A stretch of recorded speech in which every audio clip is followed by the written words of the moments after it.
First here out, it's being reported in the back page that Newcastle have turned to Eddie Howe after Unai Emery publicly snubbed their approach to stay at Villarreal. Eddie has been out of work since leaving Bournemouth in August 2020. Who's it said?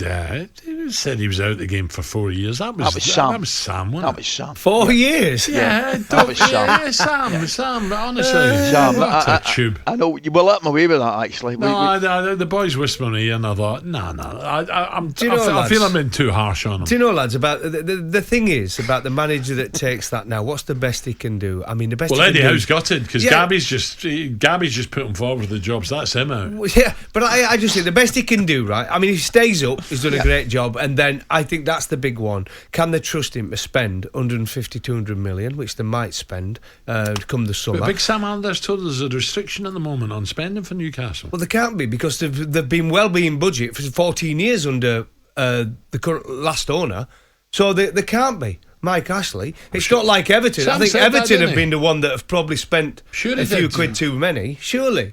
Well, Gough, he was a manager. You know, he might have a bit of a Scooby Doo. You know, I think he might be a little bit better informed than you. But what I'm trying to say though about Newcastle, well, just think about it.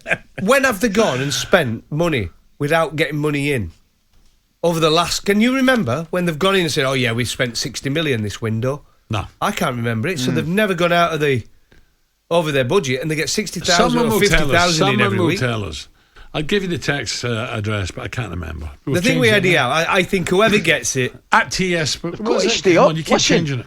That's what I mean. So if stay up, he's gone though. Then they're getting a big name manager and trust with 200 million. That's my anyway. way. The Daily Telegraph's Northeast correspondent Luke Edwards, right, in today's paper, he writes: the public nature of the snub from Emery is a huge blow to Amanda Staveley, who was front and centre of the recruitment process. She's effectively on trial to see if she can run the club day to day on the owner's behalf. Having done well to identify Emery as the target, to lose him in such a way does not reflect well on those involved. So she's getting powers now. Well, the consortium, I'm not finished yet. Sorry, I beg your pardon. Sorry, no, don't worry, I'm coming to you. Consortium are naive, he says. They are making too many errors in judgment. They do not understand football and how the game works, both on and off the pitch. So they're getting powers now, Ali. Right, I'll tell you the problem here, right? Or one of the problems. The one thing you've got to congratulate Spurs on doing, their business was very, very swift. 18 months, though. I know, why? But my point is this.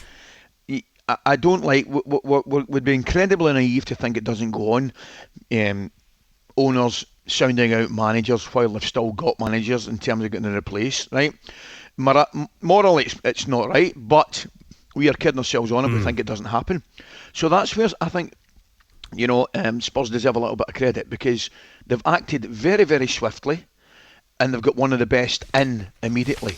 So from Newcastle's point of view, I think if they could have, they should have played their cards close to their chest and gone and got somebody without the embarrassment, and it is an embarrassment, of asking somebody and being publicly knocked back. Ali, they can't though, surely, because look at all the names that have been mentioned: Unai Emery, Eddie Howe, Fonseca, Conte, Eric Ten Hag, Mourinho, Brendan Rodgers, Steven Gerrard, Frank Lampard. There's loads more, right, Matty? They keep mentioning all these managers. But the problem they're going to have at the end of it, I mean, what's the project at the minute? It's to avoid relegation, right? There's no Champions League football, possibly for, 3 years minimum? Right? So why would someone like Unai Emery, when he's already in the Champions League now, why would Conte, why would Ten Hag, why would these guys go to Newcastle? Because they're saying they're offering 12 million quid for the big dogs, right? But these guys will probably be on just about that at the clubs they're at anyway. Yeah, I take your point, Goughy. It's a very, very valid point. However, I still think they should be sounding people out that will take it and save themselves the embarrassment. Yeah. I'm with you. Ali, Conte, he couldn't have watched a United Spurs game, surely, or Spurs United. Surely he couldn't have watched that. Oh, well, you would stay way clear of that side. You better believe you'll watch that. You better believe Conte will know Spurs. Well done, Ollie. Ollie got all the plot. All the pundits were all saying brilliant tactically. Spurs to a man were like. I get the idea. I get the idea. You're not too keen on Conte going in at Tottenham. You didn't like the 18 months, right? And then you just said he won't have a clue about what's happening. I think Conte. I don't think. I am pointing the finger at the players' attitudes. That's who I'm pointing at. I get that. Oh, it was a shocking performance, Al. It was a shocking performance. He's old school, you know. He won't put up with nonsense. Yeah. So I don't know how he's quite going to do this in 18 months. Well, it'll take him longer. I think it's got to take him longer, Gough, Al, because you look at, as I said earlier, Gough, he's been incredibly successful. He has a marvellous coach, marvellous manager. There's no doubt about that. Winning the championship, or winning the title, I beg your pardon, at Chelsea, winning 4 Serie A's with Juventus and Inter Milan. However, I'll repeat myself and tell you, he had better quality to deal with.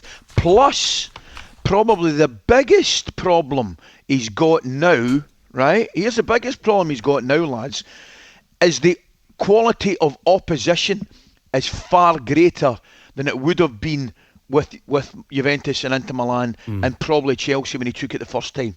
Because the Liverpools, the Manchester Cities, the Chelseas are miles ahead of Spurs at this moment in time. You know, whereas I think when he went to Chelsea and perhaps Juve, and I know the league positions might have been the same, but I think that at the clubs that he'd gone to, he had a better quality of player at that particular time. I think it's a big challenge. Just a quick one, because we've got boxing coming up as well. Leeds, 4th from bottom. Can Leeds stay up? I think they can. Well, I think that was a massive result. What do you mean, can they stay up? No, that was a massive result. They've had 2 big results. One just before the last international break, they got the first win, and then that one against Norwich last weekend, because that was, I joked about it at the time, that was Burnley versus Burnley. And that's normally 2 free-flowing teams who play football, Norwich and Leeds. But that was a proper scrap, wasn't it? And they got that win there. That was massive for them. Leeds will stay up. talkSPORT Breakfast with Alan Brazil. Thursday and Friday morning, 6 till 10. On AM, on DAB, via the talkSPORT app and on your smart speaker. talkSPORT.